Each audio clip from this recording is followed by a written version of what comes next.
नमस्कार, मेरा नाम डॉक्टर सुवर्चला है। मैं जीवा फर्टिलिटी सेंटर्स में साइंटिफिक डायरेक्टर हूँ। हाइड्रोसैल्पिंग्स क्या है और इसके होते हुए क्या इनफर्टिलिटी हो सकता है, इसका कोई उपाय है, इसका ट्रीटमेंट है, इसके होते हुए क्या प्रेग्नेंट हो सकते हो, आज का विषय है। हाइड्रोसैल्पिंग्स एक ऐसा कंडीशन है जहाँ पे फ्लूइड यानी कि पानी जैसा सॉल्यूशन आपके ट्यूब्स में या एक ट्यूब में या दोनों ट्यूब में भर सकता है। इसकी वजह से ब्लॉकेज तैयार होता है। इस फैलोपियन ट्यूब्स का जो इम्पोर्टेंस है वो आपके गर्भ को और आपके ओवरीज को एक कनेक्शन जैसा देता है, एक पैसेज के जैसा देता है। हर महीने आपके जब पीरियड्स होते हैं, आपके ओवरीज में से एक अंडा रिलीज होता है, वो फैलोपियन ट्यूब्स में आता है। और अगर हेल्दी फैलोपियन ट्यूब रहा तो जब वो ओपन होता है तो अंडा और स्पर्म वहां मिलते हैं, यानी कि फर्टिलाइजेशन होता है।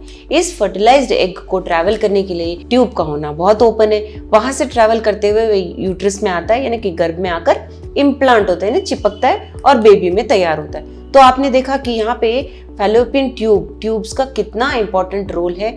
ट्यूब्स का ओपन होना बहुत जरूरी होता है। अब हाइड्रोसैल्पिंग्स में जब ये फ्लूइड बिल्डअप हो जाता है, जब बहुत सारा पानी भर जाता है, इस पैसेजवे, इस जो ट्यूब को ओपन होना चाहिए, ब्लॉक हो जाता है। और ब्लॉक होने की वजह से शायद स्पर्म्स अंडे तक पहुंच नहीं पाए, शायद फर्टिलाइजेशन ना हो, या फर्टिलाइजेशन अगर हो भी गया तो शायद एम्ब्रियो यूट्रस तक, गर्भ तक आ ना पाए और इम्प्लांटेशन ना हो।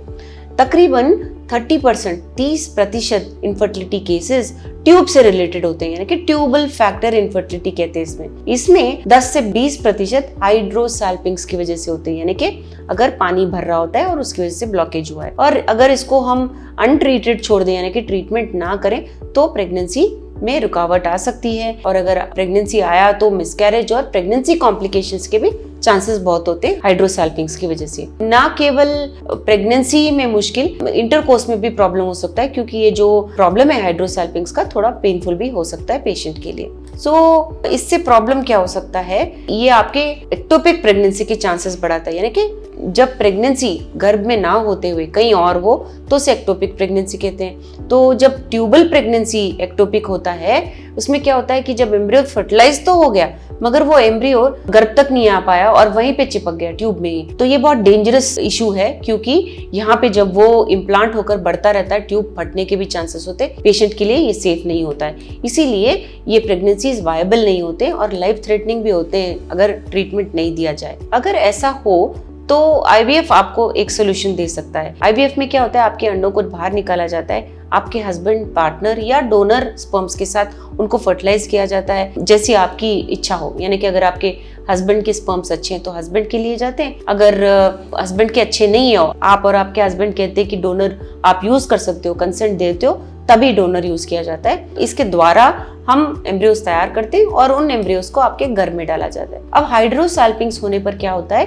कि जो फ्लूइड होता है वो वापस यूट्रस में बैक फ्लो होता है। इसकी वजह से ये जो एम्ब्रियो हम डालते हैं, उस हाइड्रोसैल्पिंग्स की वजह से वो इम्प्लांट नहीं होने के चांसेस होते हैं। इसीलिए आईवीएफ के भी चांसेस, सक्सेस रेट हाइड्रोसैल्पिंग्स के होते हुए कम होते हैं। तो ये भी एक कॉम्प्लिकेशन होता है। अगर हम हाइड्रोसैल्पिंग्स को ट्रीट करें तो ये आपके हेल्दी प्रेगनेंसी के चांसेस बढ़ाता है। अगर आप आईवीएफ के लिए भी ऑप्ट करें तो भी इसके चांसेस बढ़ते हैं, अगर हाइड्रोसैल्पिंग्स को पहले ट्रीट कर लिया जाए।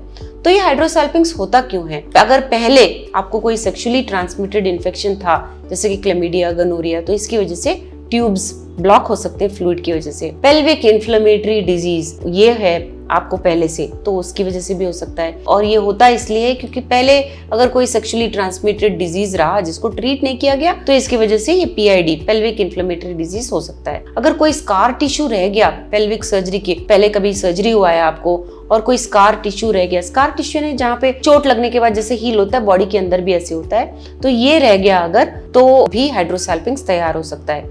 और अगर टिश्यू बिल्डअप हुआ है एंडोमेट्रियोसिस की वजह से, एंडोमेट्रियोसिस ट्यूब्स में भी हो सकता है। और इसमें अगर एंडोमेट्रियोसिस के होते हुए फ्लूइड भी बिल्डअप हो रहा है, इसमें अगर ब्लॉकेज होता है तो हाइड्रोसैल्पिंग्स तैयार हो सकता है। कभी कभी ट्यूमर्स की वजह से भी हो सकता है। तो ऐसे कैसे हम पता लगा सकते हैं कि हाइड्रोसैल्पिंग्स है या नहीं। 3 महत्वपूर्ण तरीके, एक तो अल्ट्रासाउंड से भी पता लगा सकते हैं। हाइड्रोसैल्पिंगोग्राम करके होता है, HSG कहते हैं हाइड्रोसैल्पिंगोग्राफी, इससे भी हम पता लगा सकते हैं। और लैप्रोस्कोपी भी है। अगर एक्टिव इन्फेक्शन निकला, अगर अभी भी कुछ है हाइड्रोसैल्पिंग्स में एक्टिव इन्फेक्शन कुछ है, तो एंटीबायोटिक्स दिया जाता है। मगर अगर सर्जिकल ट्रीटमेंट रिक्वायर्ड होता है तो 2 तरह के सर्जरीज हो सकते हैं। सैल्पिंगेक्टमी, इसमें क्या होता है, एक ट्यूब या दोनों ट्यूब निकाले जाते हैं। जब दोनों ट्यूब निकाले जाते हैं तो बायलैटरल सैल्पिंगेक्टमी कहते हैं। इससे ट्यूब्स तो निकल जाते हैं, लेकिन इसका मतलब ये नहीं है कि आप प्रेग्नेंट नहीं हो सकते।